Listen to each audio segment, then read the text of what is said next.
My biggest inspiration is Max Park. My biggest inspiration is also Max Park. So first, I learned it by watching some videos. Then I keep on I keep on improving my skills. Then I learned it at last. I started speedcubing when I was something like 6 and I was in my grandfather's house.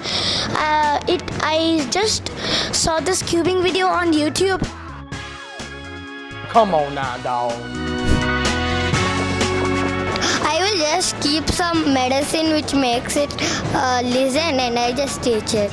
You don't do that. How I would teach it? It will be a long process. Hey, please solve me. I'm tired of being scrambled all day.